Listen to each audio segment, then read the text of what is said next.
그들이 베드로와 요한이 담대하게 말함을 보고 그들을 본래 학문 없는 범인으로 알았다가 이상히 여기며 또 전에 예수와 함께 있던 줄도 알고 또 병 나은 사람이 그들과 함께 서 있는 것을 보고 비난할 말이 없는지라 명하여 공회에서 나가라 하고 서로 의논하여 이르되 이 사람들을 어떻게 할까. 그들로 말미암아 유명한 표적 나타난 것이 예루살렘에 사는 모든 사람들에게 알려졌으니 우리도 부인할 수 없는지라.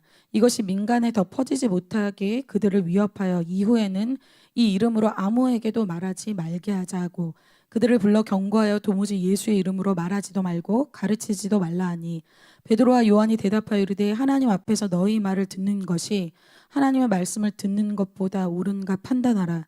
우리는 보고 들은 것을 말하지 아니할 수 없다 하니 사도들이 노임에 그 동료에게 가서 제사장들과 장로들의 말을 다 알리니 그들이 듣고 한 마음으로 하나님께 소리를 높여 이르되 대주제여 천지와 바다와 그 가운데 만물을 지은 이시오 또 주의 종 우리 조상 다윗의 입을 통하여 성령으로 말씀하시기를 어찌하여 열방이 분노하며 족속들이 허사를 경영하였는고 세상의 군왕들이 나서며 관리들이 함께 모여 주와 그의 그리스도를 대적하도다 하신 이로소이다.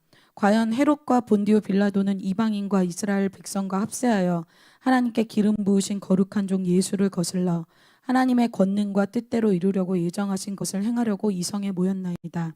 주여 이제도 그들의 위협함을 굽어보시옵고 또 종들로 하여금 담대히 하나님의 말씀을 전하게 하여 주시오며 손을 내밀어 병을 낫게 하시옵고 표적과 기사가 거룩한 종 예수의 이름으로 이루어지게 하옵소서 하더라. 같이 읽겠습니다. 빌기를 다음에 모인 곳이 진동하더니 무리가 다 성령이 충만하여 담대히 하나님의 말씀을 전하니라. 아멘. 네, 이 학기 개강예배 말씀 제목은 복음의 계승자입니다. 영상에도 봤지만 어떤 제자 훈련 또 제자 공동체로 여러분들이 지금 JCM 예배를 드리고 있습니다. 도대체 그 제자 훈련이 왜 중요하고 왜 제자라는 개념이 중요한가? 계속 이제 교회에서 하나님이 이 정체성에 대해서 계속 우리에게 일깨워주고 계시다는 것을 여러분 느끼십니까? 하나님께서 우리의 정체성이 무엇인지 또 오늘 우리는 JCM으로 모였는데 JCM이 왜 있어야 되는 것인지 그리고 나는 왜 캠퍼스에 있어야 되는지 나는 왜 JCM이란 공동체에서 지금 소속해서 왜 이곳에서 예배를 드려야 되는지 어떤 정체성에 대해서 아는 것이 굉장히 중요합니다. 교회 가운데 최근 제자의 우선순위, 제자의 삶의 어떤 갑지불에 대해서 하나님이 계속 말씀을 주고 계세요. 정체성이라는 것이 참 중요하기 때문에 그렇습니다. 정체성이 우리 인생의 뿌리라고 할 수가 있어요. 그래서 이것이 뿌리라고 하는 이유는 정체성에 따라서 많은 이런 가지들, 많은 것들이 이후에 생기는데 무엇이 생기는가? 이 나의 정체성에 따라서 나의 비전과 나의 삶의 방향성과 나의 삶의 기준과 나의 삶의 목표가 생기기 때문에 그렇습니다. 구체적으로 다니엘이 이러한 정체성이 확고한 인물로 하나님이 구약에 기록하고 있어요. 다니엘은 이 이름의 뜻처럼 하나님이 나의 재판관이시다. 이러한 하나님의 사람이라는 정체성을 갖고 산 사람이 다니엘입니다. 그래서 바벨론에서 수많은 사람들이 신앙에 타협할 때 다니엘과 그의 친구들은 흔들리지 않았어요. 많은 사람들이 세상과 타협하며 살아도 내 인생의 목표, 내 인생의 뿌리, 내 인생의 비전, 내 삶의 기준, 내 삶의 방향이 절대 바뀌지 않는 삶을 살았어요. 그것이 무엇입니까? 정체성을 잃어버리지 않았다는 거예요. 그래서 사람들이 뭐라고 하건 많은 사람들이 그렇게 살건 안 살건 그것은 나와 상관없습니다. 나는 나의 정체성이 있기 때문에 나의 정체성을 가지고 사는 거예요. 저는 저희 교회를 생각할 때 정체성을 잊고 있으면 금세 와서 빨리 정신 차리라고 정체성을 깨워주는 곳이 우리 교회다 라고 생각해요. 잠깐 안주하고 싶고 좀 멈추고 싶고 십자가 좀 지고 싶지 않을 때쯤 나의 영혼을 깨우는 말씀, 나의 영혼을 완전히 바사삭 부서뜨리는 말씀이 막 선포돼요. 그래서 저희 교회에 역사하시는 성령 하나님이 너무나 놀랍습니다. 안주할 수가 없어요. 꼭 모르드게가 에스더의 이 잠자는 정체성을 깨우고 일깨워주는 것 같아요. 너는 왕궁에서 지금 삶 누리면서 편안하게 안주하면서 너의 인생 살 때가 아니다.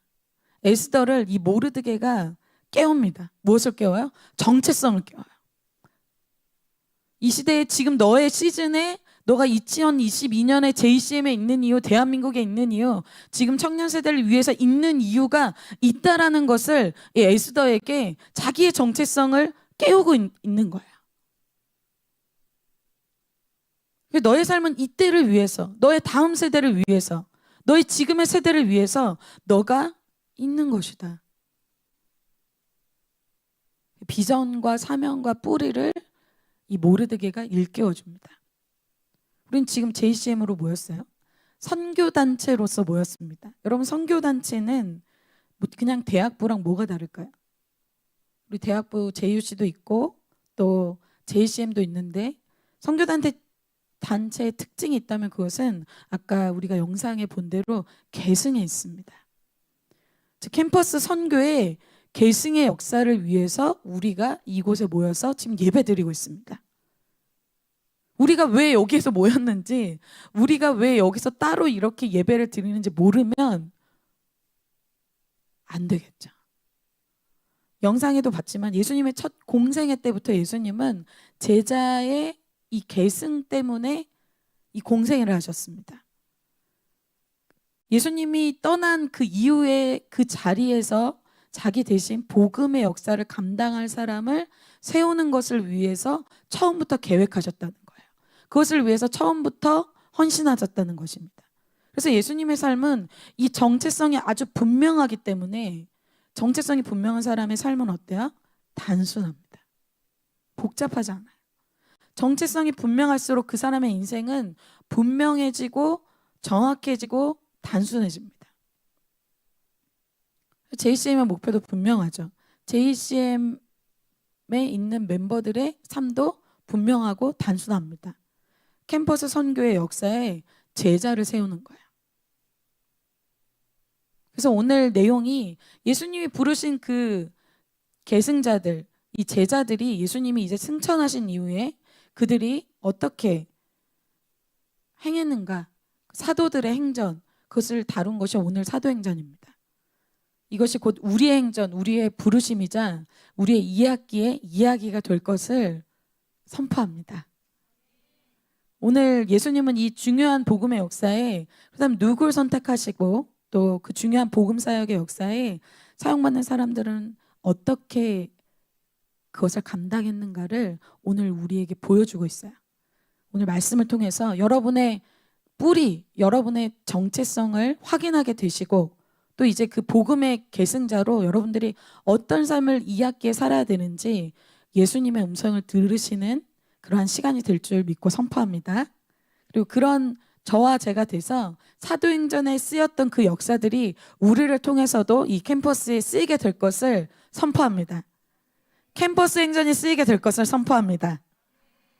오늘 예수님 다음으로 복음의 역사를 이을 계승자들이 어떠한 사람이었는지를 먼저 보고 넘어가겠습니다. 첫 번째, 복음의 계승자들에 대해서 먼저 보겠습니다.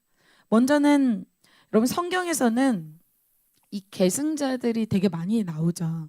우리가 대표적으로 아는 사람들은, 모세는 여호수아를 세웠죠. 그리고 엘리야는 엘리사를 세웠습니다. 그리고 사도 바울은 디모데를 세웠습니다. 그리고 예수님은 오늘 이 제자들을 세웠죠. 근데 여러분, 이 후계자, 이 계승자라는 것은 굉장히 중요한 일이잖아요. 중요한 일일수록 이 계승자를 고르는데 심혈을 기울이겠죠. 계승자가 누굴까? 모세 다음에 계승자가 도대체 누굴까? 계승을 누구에게 할 것인가? 이것은 신중하게 결정해야 되는 문제입니다. 아무나 우연히, 아니면 한번 해보고 싶은 사람, 신청한 사람, 그러한 사람 중에 선별해서 부른 것이 아니라 성경에서는 하나님이 선택한 자를 예수님이 계승자로 삼으셨습니다. 예수님에게도 매우 중요한 일이었기 때문에 이 하나님이 선택한 자를 알기 위해서 예수님이 밤새도록 기도했다라고 얘기하고 있어요. 그렇다면 하나님이 선택하신 예수님 다음으로 이 복음의 역사를 감당할 이 계승자가 누구인가, 오늘 본문에 이렇게 구체적으로 누구인지를 두 사람을 먼저 얘기하고 있습니다. 13절에 이렇게 이야기하고 있습니다. 그들이 베드로와 요한이 담대하게 말함을 보고 그들을 본래 학문 없는 범인으로 알았다가 이상히 여기며 또 전에 예수와 함께 있던 줄도 알고. 오늘 13절부터 읽었어요. 4장 전체를 읽지 않고 13절에 나오는 인물 2명, 베드로와 요한이 있습니다. 이들 모두가 어부였죠. 예수님 다음에 계승자들로 선택된 사람들이 대부분 어부였고 또 그중에 세리도 있었습니다. 많은 사람들이 특별히 베드로와 요한이 말씀을 전하는 것을 보고 이 13절에 놀래서 한 말이 13절 표현입니다. 13절을 다시 보면 베드로와 요한에게 대해서 뭐라고 표현했냐면 본래 학문 없는 범인으로 알았다가 이렇게 얘기했어요. 그러니까 이들이 교육이 좀 짧게 받았어요. 그래서 이들이 이 뭐 학문 없는 범인, 이것이 뭐 범상한 사람이 뭐 그런 사람이 아니라 배운 것이 많지 않은 평범한 사람, 보잘것없는 사람이라는 뜻입니다. 이들이 예수님과 함께 있었던 사람이라는 것을 그들이 알아봤어요. 본래 학문 없는 범인으로 어부요 세리라는 걸 알았고, 그리고 예수님과 함께 지냈던 것도 그들이 알았습니다. 그래서 제자들은 사실 겉으로 보기에는 예수님의 이 놀라운 복음 사역을 열방을 복음화시킬 이 프로젝트에 부름받을 사람이 절대 아닙니다. 이러한 하나님의 선택에 대해서 성경에서는 그 이유를 설명해 주고 있죠. 고린도전서 1장 26절부터 29절입니다. 다 같이 한번 읽어보겠습니다. 시작. 형제들아 너희를 부르심을 보라. 육체를 따라 지혜로운 자가 많지 아니하며 능한 자가 많지 아니하며 문벌 좋은 자가 많지 아니하도다.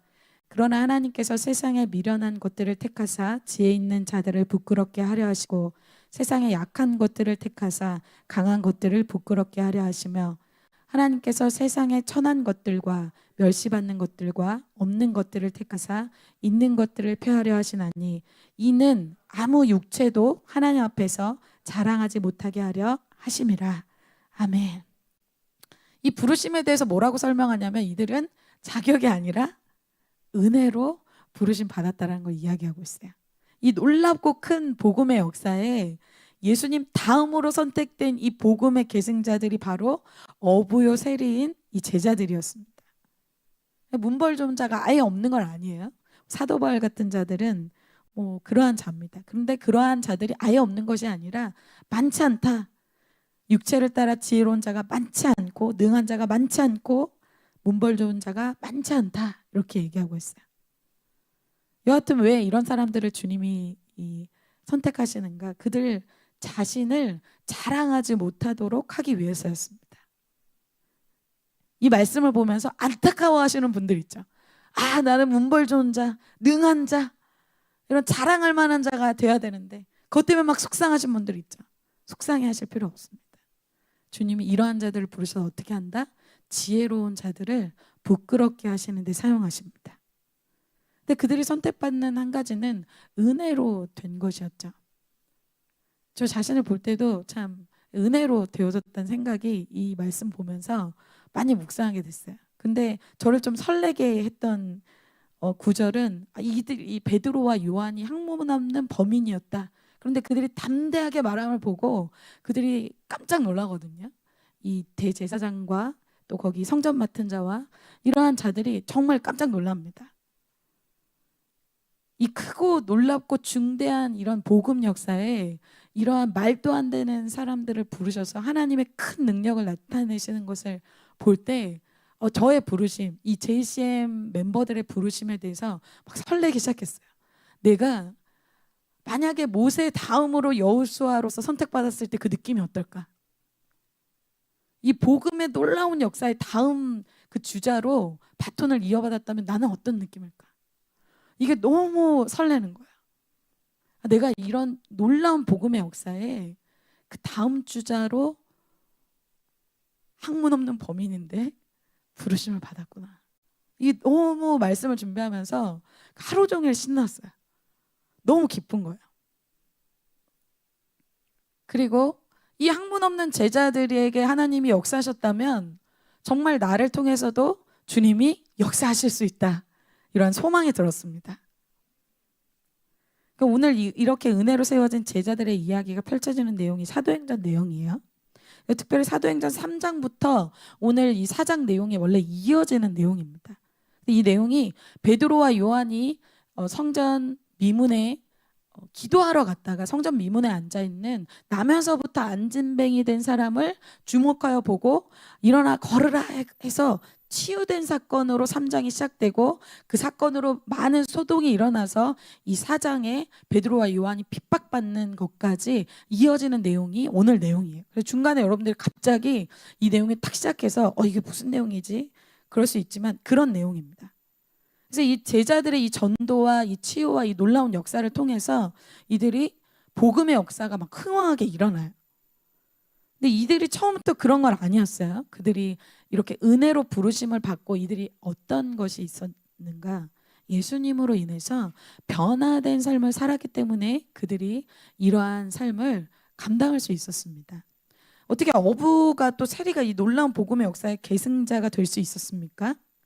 그것이 예수님이 그들을 훈련시켜 주셨기 때문입니다. 그들 스스로가 무엇이 되겠다고 또 제자가 되겠다고 한 것이 아니에요. 한번 제자로 살아보겠습니다. 믿음으로 도전해보겠습니다. 여러분 며칠 지나면 금방 물에 빠져가지고 막 살려달라고 막 그러고 있잖아요. 못하겠다 안 하겠다. 나 제자 아니다. 나 JCM 안 할 거다. 여러분 우리 그런 사람이에요. 아멘이십니까? 제자들도 마찬가지예요. 제자들이 내가 뭘 해보겠다 그런 게 아니에요. 예수님이 다 장을 마련해 줬어요. 그들이 계승자가 되는 것이 아니라 예수님이 끊임없이 그들에게 은혜를 주시기 때문이에요. 그들을 훈련시켜 주시기 때문이에요. 예수님과 함께 공생애라는 콜트로 막 초청하시고 또 믿음의 공동체로 초청해 주시고 여러분 우리는 콜트 할래? 이렇게 물어보는데 예수님은 안 물어본 것 같아. 우리도 안 물어보고 그렇게 할까? 너 뭐야? 콜트 이제 시작? 막 이런 얘기 나오는데 예수님이 콜트라는 남자 12명만 있는 콜트 초청하시고 믿음의 공동체로 또 막 끌어오셔서 훈련을 시작하시죠.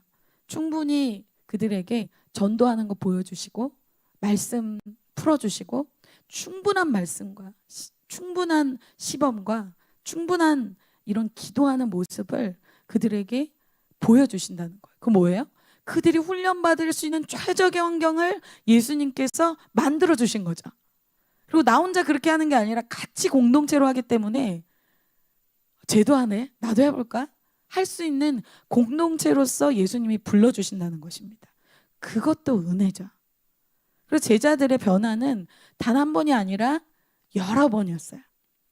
우리도 그러한 변화를 과거가 아니라 오늘 9월 달에 또 한 번 경험하게 될 줄 믿습니다. 특별히 그들의 인생이 변화된 것은 예수님의 이해할 수 없는 사랑 때문이었습니다. 여러분 그러한 사랑을 우리가 수련회 때 만났죠.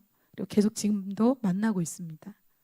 그 자신과 같은 자를 선택해 주신 것도 너무 감사한데 또 엉망진창이 된 어떤 실패한 제자들의 모습이 디베라에 있었죠. 그때 예수님이 손에 못 박히고 발에 못 박힌 그 모습으로 오셔서 제자들에게 조반을 차려주시는 그 사랑, 그것은 이 땅에서 정말 받아볼 수 없는, 이 땅에서는 도대체 볼 수 없는 사랑을 예수님이 제자들에게 보여주셨습니다. 이 용서의 사랑은 하늘 영역의 사랑입니다. 하나님만이 우리에게 주실 수 있는 이 사랑이 이 십자가 사랑이에요. 그래서 하나님이 예수님께서 우리를 변화시켜 주실 때는 이 땅 차원의 것들로 변화시키는 것이 아니라 하늘 영역의 차원으로 변화시켜 주십니다.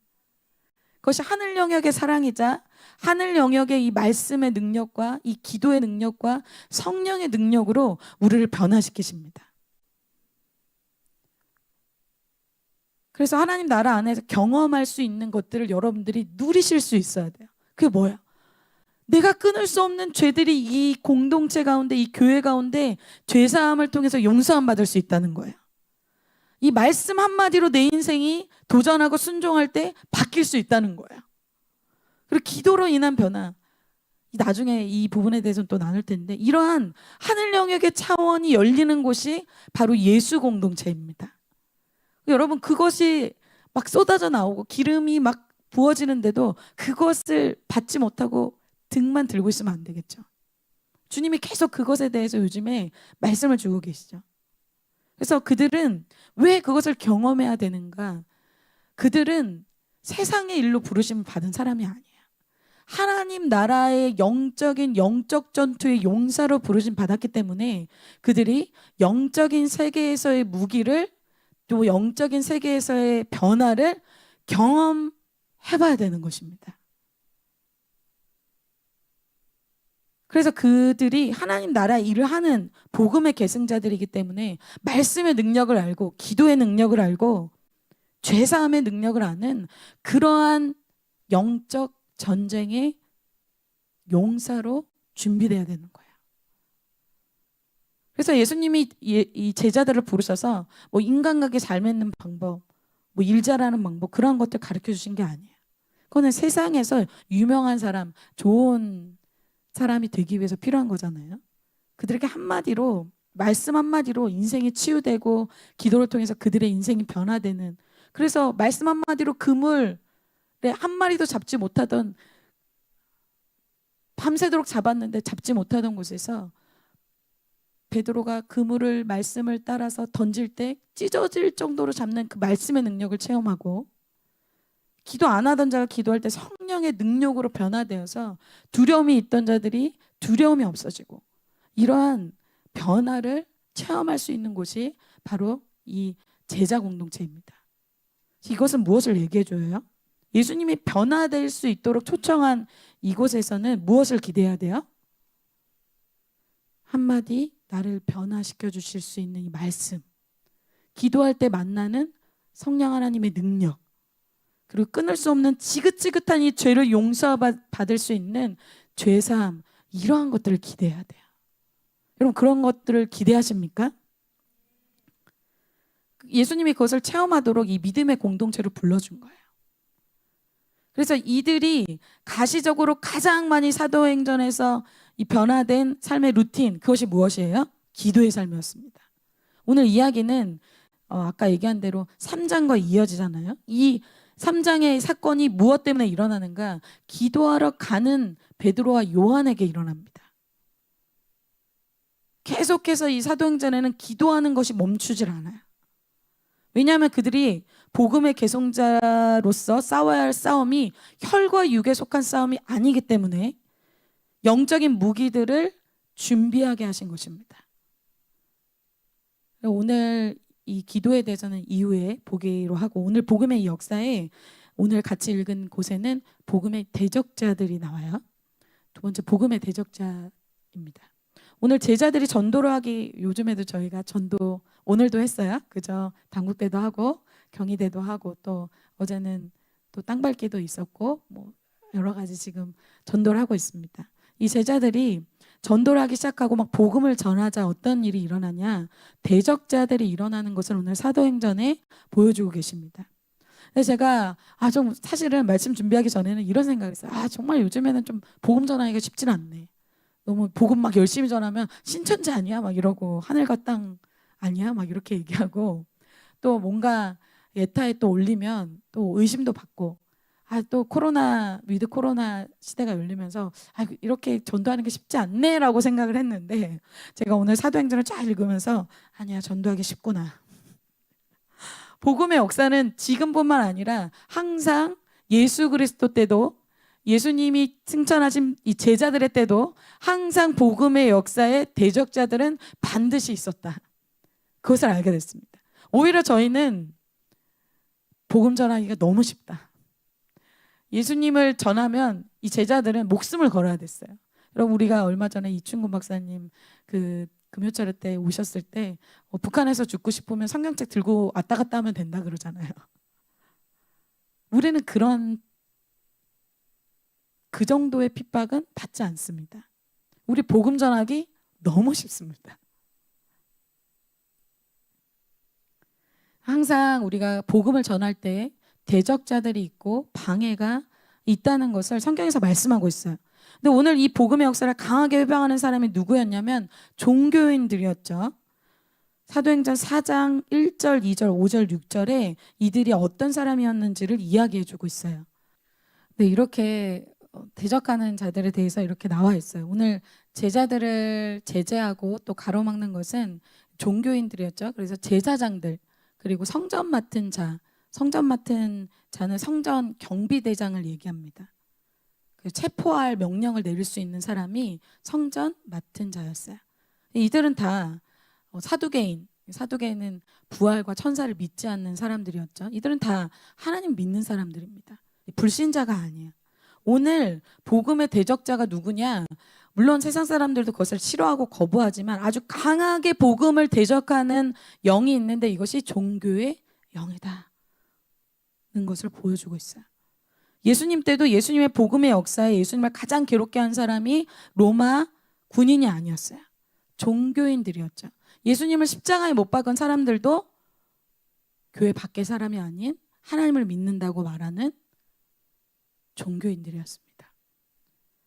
그래서 우리가 청년대학 수련회 때 강하게 터치받고 또 강하게 나간 영들이 많이 있지만 그 중에 하나가 종교의 영이 있었습니다. 그래서 중요한 건 여러분, 종교인이라고 하면 제사장, 직분 있는 사람, 따로 이렇게 직분을 갖고 있고 또 내가 뭔가를 하고 있는 사람 이렇게 생각하지만 누구든지 종교의 영에 사로잡힐 수 있습니다. 교회 안에 있으니까 난 그런 사람 아닌데? 세상 사람들이나 핍박하지, 나는 이렇게 교회에서 예배 드리는데 난 그런 사람 아닌데? 그래서 바리새인과 서기관과 대제사장이 속았던 겁니다. 사단은 속이는 자예요. 어디서 속인다? 내부에서 속인다. 완벽하게 속이죠. 바리새인과 서기관과 대제사장이 자기가 속는다라고 생각했을까요? 절대 생각하지 않았을 겁니다. 하나님을 믿고 있고 예배도 드리고 있고 헌금도 하는데 내가 대적자라고? 절대 그렇게 생각하지 않았겠죠. 오늘 종교에 사로잡힌 사람들의 특징을 오늘 두 가지로 성경에서는 얘기하고 있어요. 종교인들을 향해서 예수님 설명하신 내용을 오늘 종교인들을 향해서 예수님이 이 마가복음에서 설명하신 표현이 있어요. 그런데 오늘 그 마가복음에서 예수님이 설명하신 종교인들에 대한 표현을 제자들이 오늘 또 인용하고 있어요. 그것이 바로 사도행전 4장 11절입니다. 이 예수는 너희 건축자들의 버린 돌로서 집 모퉁이의 머릿돌이 되었느니라. 이 말씀은 예수님도 시편 말씀을 인용한 거예요. 예수님이 말할 때 너희들은 이 종교인들에 대해서 이 예수님을 버린 건축자들이다 이렇게 얘기해요. 건축자들이라고 표현한 사람들이 바로 예수님을 대적했던 종교인들이었어요. 건축자는 뭘까요? 건축의 전문가. 하나님 나라를 세우고 캠퍼스를 세우고 복음을 전하도록 먼저 선택받고 말씀 받고 은혜 받은 사람들, 그 선택받은 사람이 바로 이들이었다라고 얘기하고 있어요. 우리가 하나님 나라 세우고 캠퍼스를 세우고 또 복음을 전하도록 먼저 선택받고 먼저 은혜 받은 사람입니다. 여러분 아멘이십니까? 그런데 그들의 삶에서 버리는 것이 있는데 무엇이다? 4장 11절 다시 보여주세요. 버리는 것이 이 버린 돌로서 집 모퉁이의 머릿돌이 되게 하신 예수 그리스도다라고 얘기하고 있어요. 오히려 너희가 필요 없다고 그 버린 돌이 사실 건축의 가장 핵심인 모퉁이 머릿돌이 되는 바로 그것이었다. 그게 누구예요? 예수 그리스도. 첫 번째, 예수님을 종교인들은 버린다고 표현하고 있습니다. 나는 예수님 버리지 않는데, 이거 무슨 말이야? 이거 너무 강력한 표현인데. 말씀을 준비하면서 제가 기도하는데 캠퍼스 때 이 말씀으로 회개가 터진 것들이 생각이 났어요. 제가 캠퍼스 때 1학년 때 이 마가복음 성경 공부, 여러분 셀 있으시잖아요. 마가복음 성경 공부로 이 내용을 가지고 마가복음에 예수님이 이 건축자들에 대해서, 종교인들에 대해서 말씀하신 구절을 나누는 시간이 있었습니다. 근데 저는 제가 한 번도 제가 종교인이라고 생각해 본 적이 정말 없었어요. 왜냐하면 저는 예수님 정말 뜨겁게 만났고, 저는 심지어 다른 캠퍼스 전도도 하고 있었고, 또 다른 캠퍼스 개척 위해서 제가 헌신하고 있었기 때문에 내가 종교인이라고? 그럼 다른 사람 다 지옥 가지, 이렇게 생각했어요. 나는 그런 사람 아니지. 근데 제가 그날 셀에서 마가복음 성경 공부를 하는 중에 그때 이제 그것을 인도해 주신 분이 허땡땡 선생님이었습니다. 그래서 인도를 해주시는데 이 건축자들에 대해서 얘기를 하시는데, 갑자기 성경 공부를 하는 중에 제가 캠퍼스에서 채플 드렸을 때가 갑자기 딱 떠오르는 거예요. 그래서 저는 이제 다른 캠퍼스 가서 전도도 하고 뭐 성경 공부 모임도 하고, 그때 성경 공부하고 있잖아요. 모임도 하고 뭐 다 했는데 제가 그 채플에서 저희는 이제 채플을 드렸는데, 여러분 채플을 드리는 캠퍼스는 있으세요? 있으시죠? 네. 캠퍼스 채플 시간이, 여러분 채플을 들어보신 분들 알겠지만 90%가 잡니다. 잘 안 드려요. 다 이렇게 자요. 저희도 막 그런 분위기였어요. 근데 그 교목 실장님이 그 마지막에 꼭 당신은 사랑받 이거를 같이 하도록 시키셨어요. 근데 그 분위기가 진짜 자다 일어나는 분위기거든요. 예배 끝날 때 당신은 이거 할 수가 없어요. 다 막 뭐야 막 그런 분위기예요. 예배 때도 거의 자고, 이 당신은 할 때도 뭐 그냥 당신은 이렇게 혼자 그냥 안 부르는 애들이 거의 90%고, 부르는 애들은 그나마 좀 크리스천으로 양심 있는 그 10%의 애들이 불러요. 저는 제가 그때 그 말씀을 듣는데 나는 그런 사람 아니지 딱 듣는데, 갑자기 채플 때 제 모습을 딱 떠오르게 해주시는 거예요.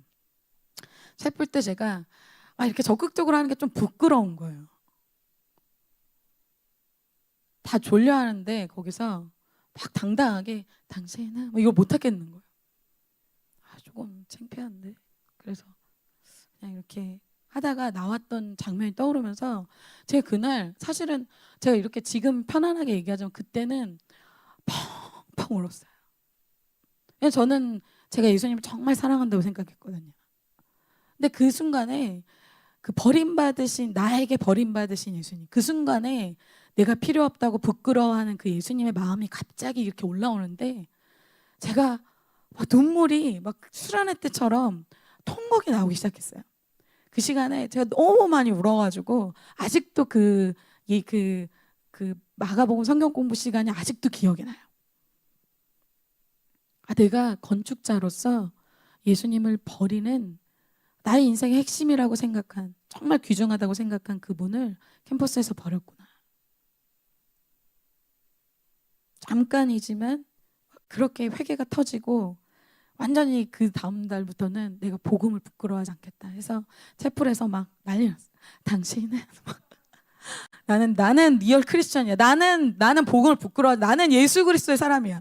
그때부터는 이제 막 캠퍼스에서 전도하기 시작했어요. 그래서 아싸인 친구들, 막 같이 다니기 싫어하는, 꺼려하는 친구들한테도 가서 예수님 전하고, 그 친구랑 너 나랑 컴하자 해가지고 컴해가지고 예수님 전하고, 예수님 영접할래? 그래서 영접기도 하고, 그리고 그 캠퍼스 학과 애들 해가지고, 제가 이제 나이가 많게 들어왔잖아요. 야 누나 따라서 야 언니 따라서 예배 가자 그래서 전도 축제 막 데리고 가고 막 그랬었어요. 그 다음부터는 다른 캠퍼스에서는 많이 하는데 우리 캠퍼스에서는 참 그렇게 잘 못했었어요. 초반에 왜 그런지 그게 그렇게 되더라고요. 제가 회개한 이후에 예수님을 부끄러워하지 않을 거야. 나는 예수님을 정말 자랑스럽게, 복음을 자랑스럽게 여기는 그런 사람이 될 거야. 그것이 기억이 났습니다. 여러분, 우리의 삶의 현장에 한번 생각해 보세요. 캠퍼스에 가면 여기서는 뭐 예수 그리스도의 사람이죠. 예배 드릴 때 예수 그리스도에서 막 눈물 흘릴 수 있어요. 뭐 다른 캠퍼스 전도할 수 있습니다. 그럼 그런데 여러분의 캠퍼스에 가서, 여러분의 가정에 가서, 여러분의 친한 친구들과 가서 여러분은 정말 예수 그리스도의 사람입니까? 여러분은 정말 예수님을 버리지 않는 그러한 사람입니까? 한번 생각해 보셔야 돼요. 친구들 만나서 또 캠퍼스에서는 또 내가 어떤 것을 너무 하고 싶을 때는 예수님 필요 없는 존재로 생각하잖아요. 예배 스킵.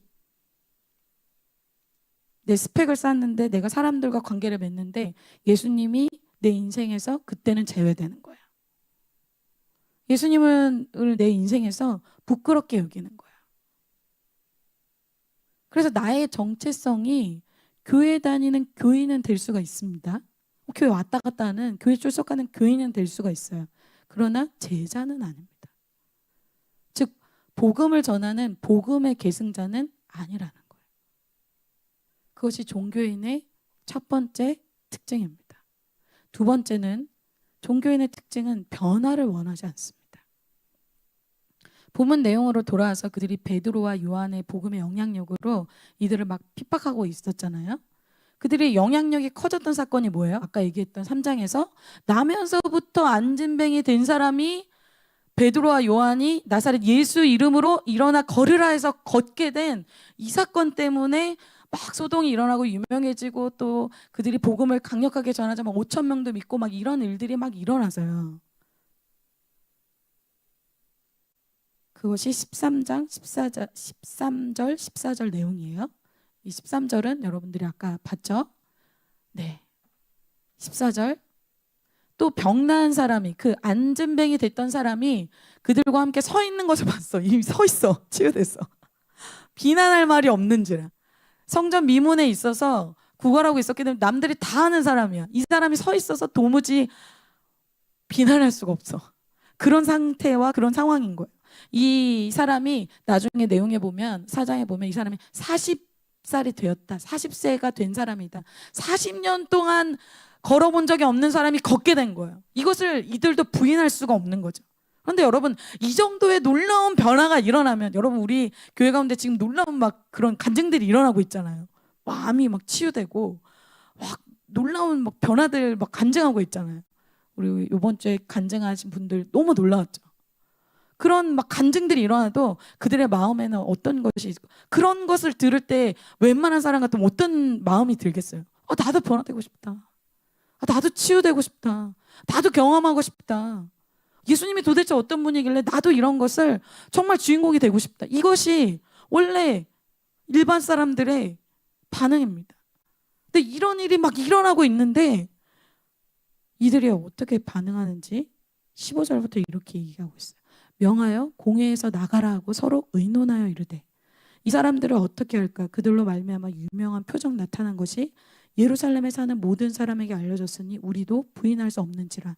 이것이 민간에 더 퍼지지 못하게 그들을 위협하여 이후에는 이 이름으로 아무에게도 말하지 말게 하자 하고 그들을 불러 경고하여 도무지 예수의 이름으로 말하지도 말고 가르치지도 말라 하니. 여러분 놀랍죠? 이들이 더 이상 그렇게 하지 마. 가르치지도 마. 이거 하지 마. 그들이 내가 변화되고 싶어요. 저도 이걸 체험하고 싶어요. 이것이 아니라 그만해라. 하지 마라. 놀라운 이런 표적을 봤는데 더 놀라운 것을 보면 여러분 이들이 반응했을까요? 더 놀라운 체험을 못해서 우리가 변화되지 않는 걸까요? 여러분 그렇게 생각하잖아요. 나 수련할 때 너무 놀라운 체험 못했어. 너무 나 금요철 할 때 아무 그런 느낌이 없어. 난 더 놀라운 체험을 해야지 변화될 것 같아. 나 아직 그 체험이 약해. 그래서 난 변화되지 않는 거야. 많은 사람들이 이래서 속습니다. 이들은 심지어 예수님이 살아계실 때 나사로, 마르다와 마리아의 오빠가 병에 들려서 죽었다가 살아난 것도 알고 있었어요. 들었어요. 우리는 우리가 변화되지 않는 것이 어떤 특별한 너무 놀라운 체험이 없어서 변화되지 않는다라고 생각하죠. 여러분 그렇게 생각하죠. 뭔가 더 불과 같은 더 놀라운 것이 있어야 되는데 그게 없어서 내가 안 변화되는 거야. 근데 이들을 보면 알 수 있습니다. 특별한 체험이 특별한 일들을 못 봐서 그런 것이 아닙니다. 성경에서 그것을 부자와 거지 나사로의 이야기에서 나오고 있어요. 부자가 자신이 믿음이 없어서 이제 자신의 인생만 살다가 지옥에 갑니다. 지옥에 가서 너무 고통스러우니까 거기 저 멀리 있는 천국에 있는 아브라함한테 부탁하죠. 내 형제들은 이 지옥에 오지 않도록 좀 나사로를 보내서 죽었다가 살아난 이 나사로를 보면 우리 형제들이 보고 믿을 겁니다. 그래서 나사로 좀 보내주세요.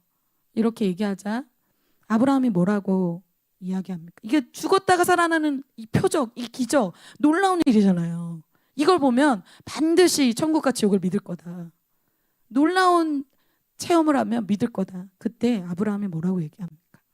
이르되 그렇지 아니하니이다. 아버지 아브라함이여 만일 죽은 자에게서 그들에게 가는 자가 있으면 회개하리이다. 이것이 부자가 얘기한 거예요. 죽은 자에서 그들에게 가는 자가 있으면 나는 죽어서 내가 보니까 부자가 거기 지옥에 있더라.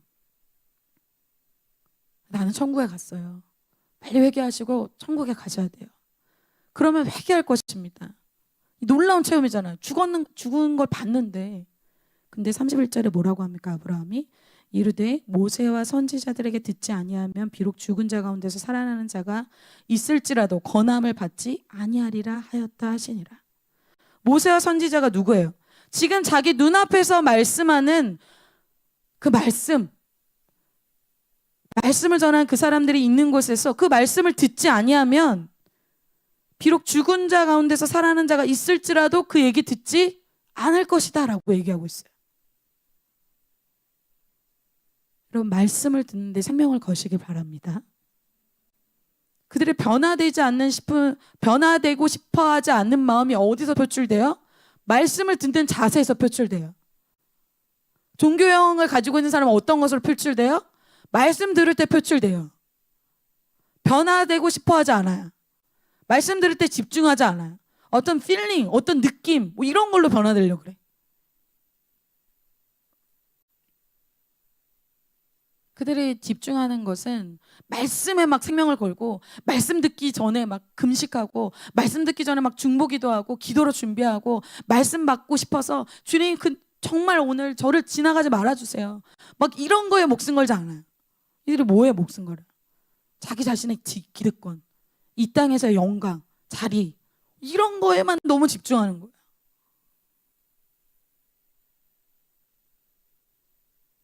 그리고 우리는 이 종교의 자리에서 떠나게 될 줄 믿습니다.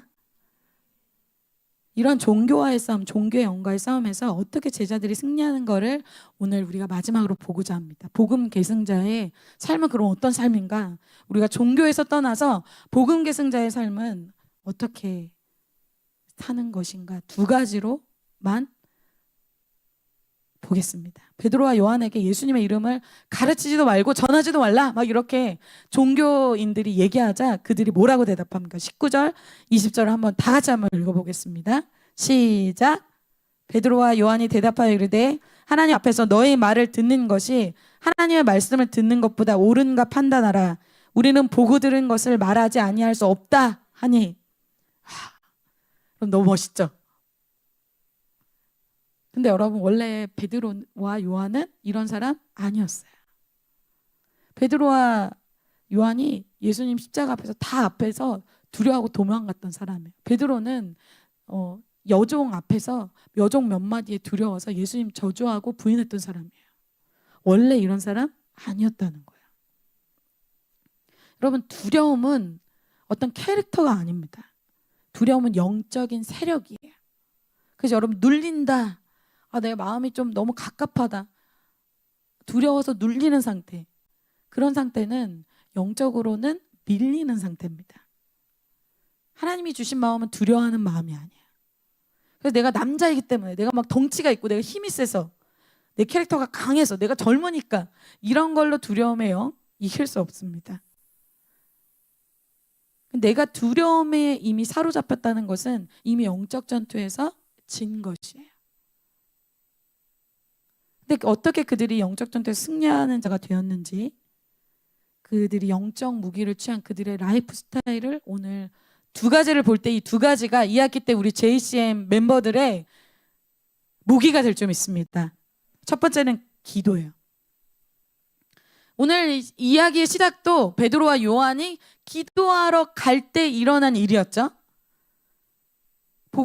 이 복음서에서 볼 수 없는 사도행전에서 볼 수 있는 이 제자들, 이 복음 계승자의 루틴한 삶이 기도의 삶입니다. 가장 많이 변화된 삶의 루틴이, 습관화된 그 루틴이 뭐냐? 기도였다는 거예요. 여러분, 우리의 습관에 어떤 것이 있어요? 여러분, 어떤 습관이 있어요? 우리는 아침에 일어나자마자 핸드폰으로 시작해서 저녁에 핸드폰으로 끝나죠. 유튜브 트는 걸로 시작해서 유튜브로 마무리하자. 이제 끝나야 될 줄 믿습니다. 끝나야 될 줄 믿습니다. 획기적인 결단이 필요해요. 그리고 오늘 저와 여러분에게 주님이 획기적인 결단을 말씀하고 계신 거예요. 제자들의 획기적인 이 라이프 스타일의 변화가 그들의 인생에 획기적인 놀라운 열매를 가져다 줍니다. 평범한 삶으로 그냥 이대로 그냥 살아가면 2023년 여러분 인생 똑같습니다.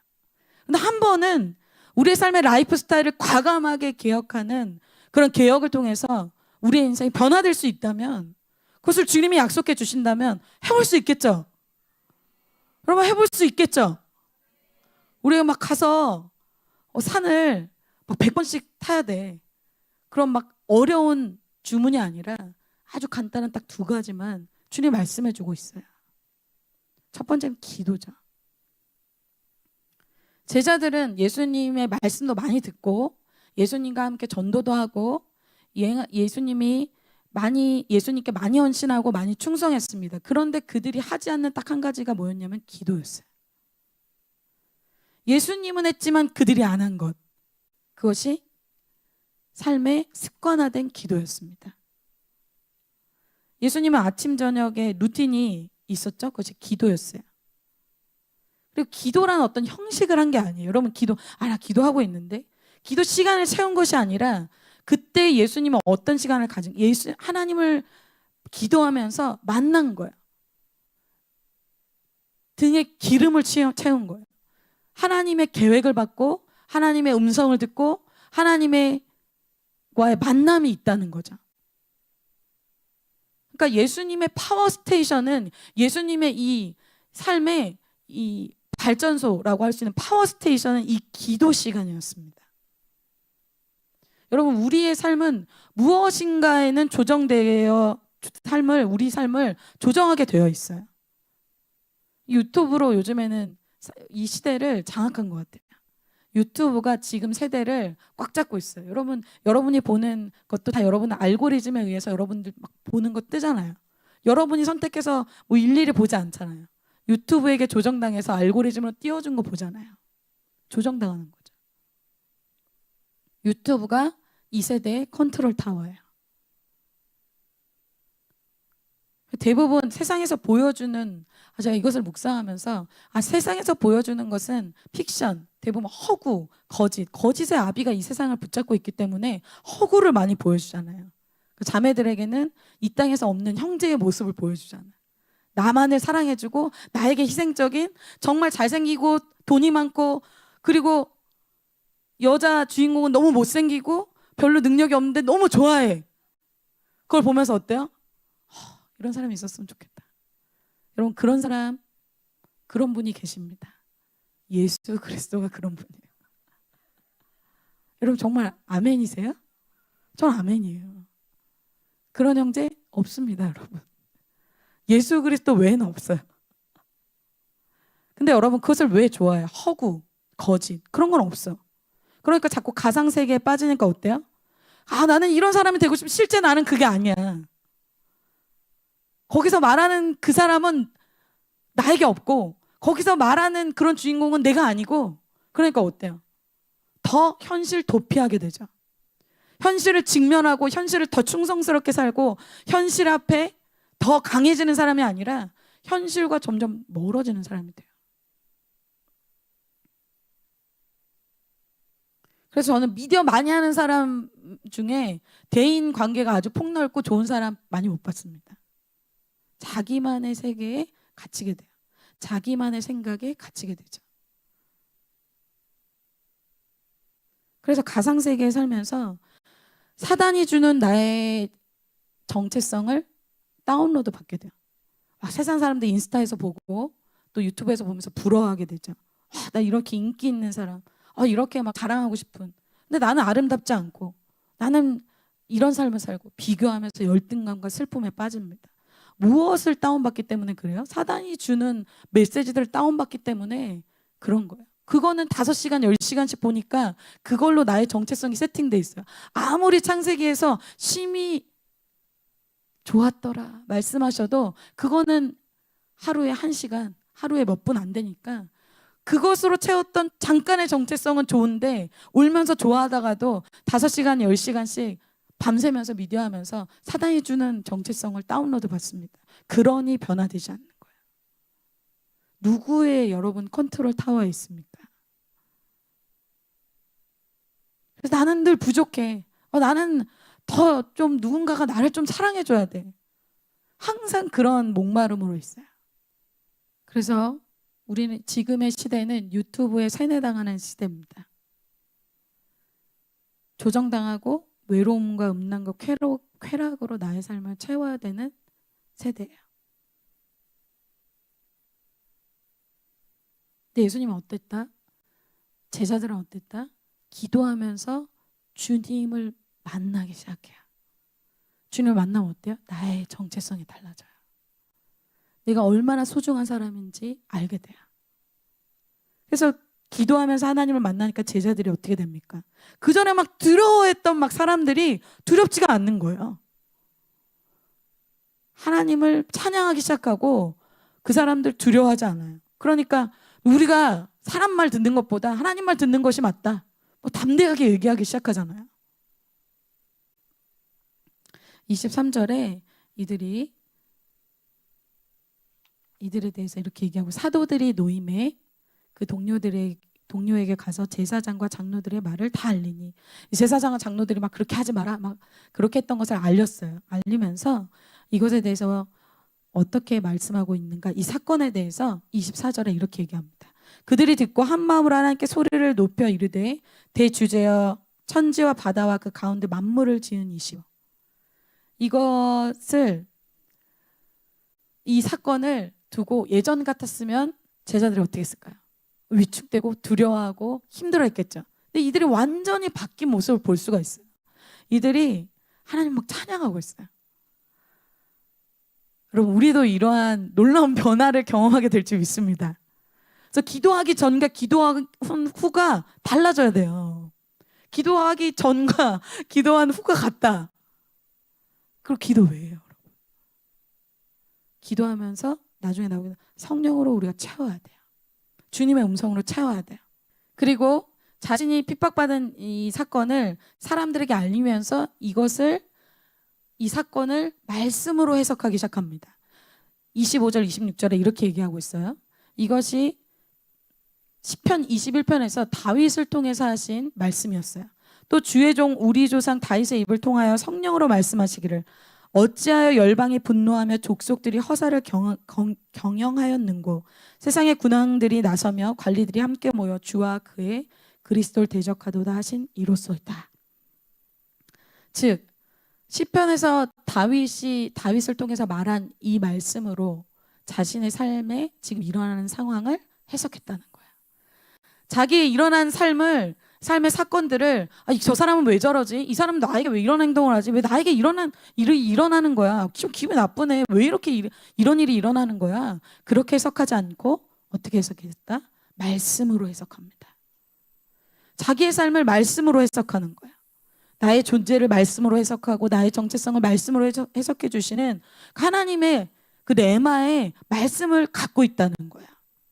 그 나의 사명과 나에게 주어진 상황들을 하나님의 눈으로 말씀으로 해석하기 시작한다는 거예요. 27절에 과연 헤롯과 본디오 빌라도는 이방인과 이스라엘 백성과 합세하여 하나님께 기름 부으신 거룩한 종 예수를 거스러 하나님의 권능과 뜻대로 이루려고 예정하신 그것을 행하려고 이 성에 모였나이다. 여러분, 헤롯과 본디오 빌라도는 원래 원수였어요. 원수였음에도 불구하고 영적 전투가 치열하게 딱 시작되니까 어떻게 돼요? 같은 편이 됩니다. 이것을 제자들이 인간적으로 해석하지 않고 어떤 관계 안에서의 이 사람들을 볼 때도 이들에게 무엇이 생겼다? 영적인 통찰력과 분별력이 생겼다는 거예요. 왜 나에게 이런 일이 일어나지? 막 슬퍼하면서 감정적으로 막 혈기내면서 그렇게 하지 않았다는 거예요. 억울하거나 분노해하지 않고 오히려 기뻐하면서 말씀으로 그 상황을 해석하기 시작합니다. 우리가 담대하게 복음을 전할 수 있도록 그들이 기도해요. 29절, 30절. 주여 이제도 그들의 위협함을 굽어보시고 또 종들로 하여금 담대히 하나님의 말씀을 전하게 하여 주시오며 손을 내밀어 병을 낫게 하시옵고 표적과 기사가 거룩한 종 예수의 이름으로 이루어지게 하옵소서 하더라. 기도할 때 그들에게 영적 권세가 임하기 시작한 거예요. 그들에게 일어난 일들을 이 말씀으로 해석할 뿐만 아니라 사람을 상대로 싸우지 않게 되죠. 그러면 사람을 상대로 싸우지 않게 되면 어떻게 돼요? 묶이지 않게 돼요. 미워하지 않게 돼요. 여러분, 사람과 많이 묶이고 미워하고 용서 못하고 그런 사람은 어떤 사람이에요? 영적 권세가 없는 사람인 거예요. 나는 사람하고 너무 잘 묶여. 난 너무 혈기를 잘 내. 영적 권세가 영권이 없다. 그래서 우리가 가장 능력이 있을 때는 어떨 때입니까? 기도할 때입니다. 저도 생각해 볼 때 제가 정말 가장 많이 저의 인생에서 가장 많이 간증이 많고 좀 스펙타클하고 와 굉장히 이건 놀라운 일이다라고 간증했던 간증들이 캠퍼스 때였고 기도를 많이 할 때였어요. 그 기도가 꼭 기도실에 저희 골방 기도처럼 물론 그렇게도 기도를 하지만 그때 저희는 훈련 받을 때 기도할 장소가 따로 없었어요. 그래서 다른 교회의 기도 장소를 막 부탁 해가지고 빌려서 했어요. 눈치 보면서. 그렇게 했기 때문에 충분한 기도를 그렇게 많이는 못했어요. 근데 캠퍼스에서 기도의 삶도 그렇게 따로 기도의 방에서도 하지만 캠퍼스에서 계속 기도하는 삶을 살았어요. 마음으로. 수업 시작할 때 계속 하나님과 교제하고 길을 걸을 때 계속 하나님과 교제하고 도서관에서 하나님과 교제하고 계단 이렇게 다음 강의실 할 때 계단 내려갈 때도 주님과 막 계속 교제했어요. 왜냐하면 의지할 게 없었어요. 돈도 없고 뭐 그때는 뭐 직분도 없고 뭐 나이 많아서 좀 캠퍼스에 갔고 사실 너무 기댈 것이 아무것도 없었어요. 그래서 수업 시작할 때 주님 저에게 지혜를 주세요. 공부를 열심히 해서 공부를 좀 잘해야 학생들에게 영향력이 있을 것 같았어요. 그래서 주님 제가 훈련받아서 시간은 없는데 공부를 못하면 안 되겠습니다. 공부를 좀 잘할 수 있도록 1등은 아니어도 잘할 수 있도록 도와주세요. 그래서 저희 또 학생 그 리더분이 그렇게 권면하셨어요. 수업을 예배 드리듯이 드려라. 그렇게 해가지고 맨 앞에서 항상 막 그날 수업은 그날 강의 때 다 끝낸다. 그 마음으로 했어요. 나머지 시간이 없어. 공부할 시간이 없어. 훈련 받으러 또 다른 캠퍼스에 가야 됐기 때문에 훈련 받느라고 뭐 훈련만 해도 두세 시에 잤었기 때문에 따로 공부할 시간이 없어서 앞에서 항상 했어요. 근데 저는 그렇게 뭐 굉장히 머리가 좋고 그런 사람이 아니거든요. 그래서 하나님께 막 기도하기 시작했어요. 하나님 좀 도와주세요. 그리고 길을 걸을 때도 밥 먹을 때도 뭐 할까요? 이렇게 할까요? 항상 하나님께 많이 물어봤어요.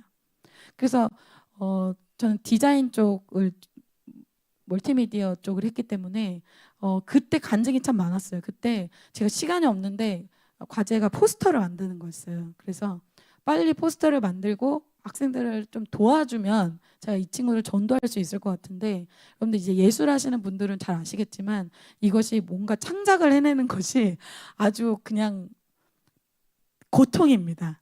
그것을 다운로드 받아서 다른 사람보다 좀 더 독창적이고 창의적이고 뛰어나게 하려면 그것이 좀 예술하는 사람들은 그래서 뭐 영을 받아야 된다 뭐 이런 얘기를 많이 하잖아요. 그래서 그때 아직도 기억이 나는 게 하나님께 기도를 했어요. 하나님 아시죠? 저는 시간이 없습니다.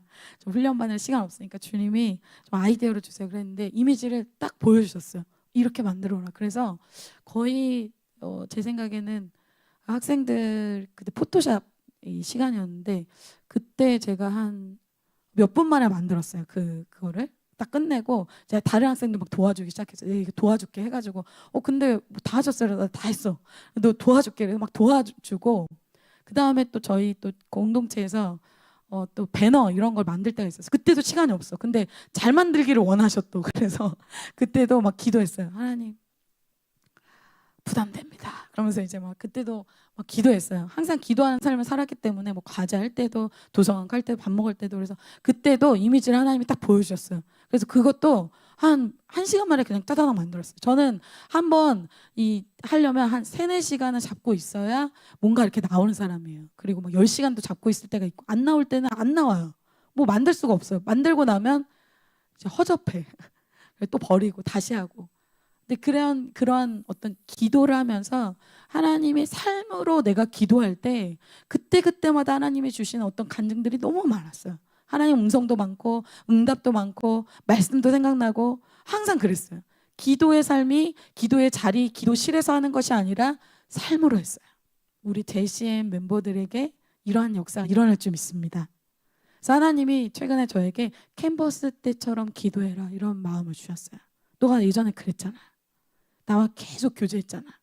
요즘에는 막 핸드폰 보고 다니라고 막 바빠요. 저도 저의 삶을 보니까 핸드폰 보고 막 시간 관리한다고 나름 하지만 유튜브 보고 뭐 유익하다고 하지만 근데 그것이 없을 때는 늘 하나님과 교제했거든요. 하나님이 너 그거 했었잖아. 첫사랑을 회복하면 첫 행위를 회복해야지. 그것이 막 떠올랐어요. 여러분 이것은 뭐 저만 그런 거지 성경에서 이러한 삶을 산 사람이 있어요. 다윗이에요. 다윗이 하나님 올라갈까요? 올라가지 말까요? 올라가라. 지금 쫓아가면 내가 잡을 수 있다. 다윗의 성공 비결이 뭐였어요? 늘 하나님과 교제해요. 다윗이 롱런할 수 있었던 비결이 뭐였어요? 왕이 돼서도 하나님과 교제해요. 사건이 있을 때만이 아니라 내가 왕이 되고 내가 누릴 곳이 많은데 난 사건이 없는데 그때도 계속 기도해요. 그의 삶의 습관 루틴이 무엇이었냐? 기도하는. 하나님의 음성을 계속 듣는 거예요. 뭐 기도 시간을 채우는 것과는 너무나 다른 차원의 삶이에요. 하나님과 계속 이야기하는 거예요. 이 학기 기도의 삶으로 여러분의 삶을 채우시길 축복합니다. 마지막으로 그들이 기도하자 그들에게 어떤 일이 일어나요?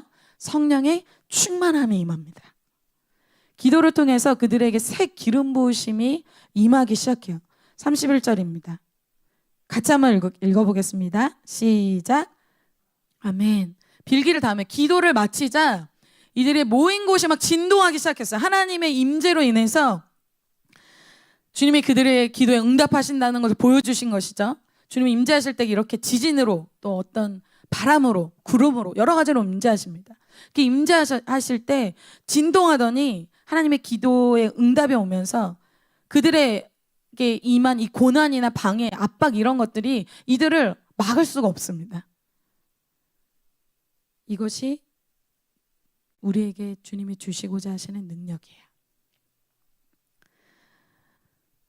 제자들에게 예수님이 미리 이러한 능력에 대해서 예언해 주셨었습니다. 누가복음 12장 11절에서 12절이에요. 사람이 너희를 회당이나 위정자나 권세 있는 자 앞에 끌고 가거든 어떻게 무엇으로 대답하며 무엇으로 말할까 염려하지 말라. 마땅히 할 말을 성령이 곧 그때에 너희에게 가르치시리라 하시니라. 아멘. 어떻게 해야 돼요? 영적 전투 어떻게 준비하지? 어떻게 해야 돼? 내가 어떻게 얘기해야 되지? 너의 능력으로 하는 것이 아니라 나의 능력으로 하는 것이다. 너가 기도로 나와의 관계가 충만하게 될 때 너에게 내가 할 말을 가르쳐 줄 것이다. 여러분 성령으로 충만하게 된다는 것은 어떤 열매가 맺혀져요? 성령은 예수 그리스도를 증거하는 영입니다. 성령으로 충만하는 건 무슨 쓰러지고 뭔가를 체험하고 그런 어떤 현상으로 생각하면 안 돼요. 내가 성령으로 충만하다는 것은 내가 예수 그리스도의 증거하고 싶은 마음이 충만해진다는 거예요. 그래서 제자들이 성령으로 충만해지자 어때요? 말씀을 강력하게 전도를 강력하게 한 거예요. 교회 안에서 뭔가 쓰러지고 뭔가 체험하고 그게 성령의 충만함으로 착각하시면 물론 그것도 맞지만 아닙니다. 성령은 예수 그리스도를 증거하는 영이에요. 속으시면 안 돼요. 여러분 내가 여기서 뭔가 현상이 일어나고 그렇기 때문에 난 성령 충만해. 물론 맞죠. 그러나 성령에 내가 충만함을 받을 때는 어떤 일이 일어난다? 어떤 방해가 있고 공격이 있고 어떠한 압박이 있더라도 예수님을 전하고 싶은 거예요. 예수님을 전할 수밖에 없는 거예요. 이것이 성령 충만함입니다. 교회 안에서 소금이 세상에 나가지 않고 소금에 맛을 내지 않고 그냥 여기 안에서 뭔가가 되는 거 그게 아니에요.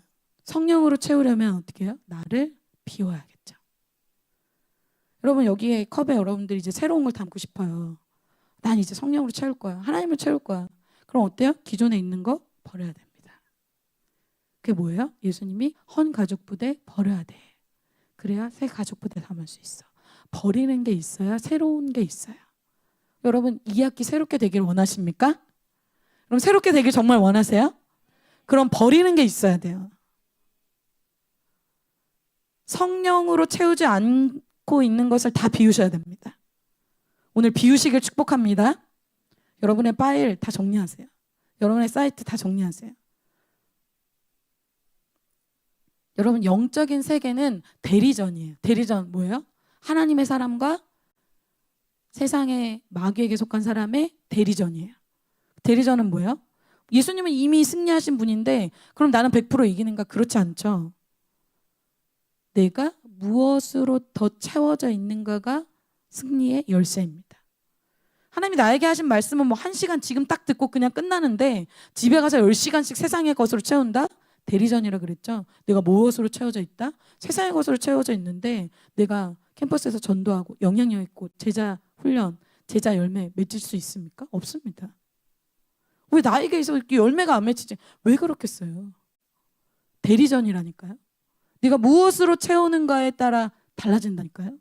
내가 주님으로 채우면 채울수록 나 때문이 아니라 주님으로 인해서 승리하게 될 줄 믿습니다. 여러분의 삶에서 세상의 것을 비우고 주님으로 채워서 주님의 말씀, 주님의 기도, 찬양으로 채우셔서 획기적인 이 결단을 통해서 여러분 인생에 정말 찌꺼기가 제거되어져서 하나님이 정말 쓰시는 복음의 계승자로 이 시대의 청년 세대를 깨우고 캠퍼스를 깨우고 개척하는 그러한 프론티어적인 선두주자적인 그러한 삶을 사시는 분들이 나오게 되실 줄 믿습니다. 결론이에요. 우리를 JCM으로 부르신 주님께서 복음의 계승자로 우리를 은혜로 불러주셨습니다. 저도 은혜로 부르심 받았습니다. 이 복음의 계승자의 삶은 영적 전투의 용사가 되는 거야. 특별히 우리 안에 있는 종교성에 대해서 돌이키길 원해요. 종교의 영을 분별하기 원해요. 교회는 다니지만 예수님을 증거하지 않는 이중적인 삶, 그리고 수많은 사람의 간증 앞에 말씀 앞에 변화를 거부하는 우리 안의 모습에서 돌이키길 원합니다. 이곳에서 돌아서서 우리의 삶이 획기적으로 2학기에 변화되길 원해요.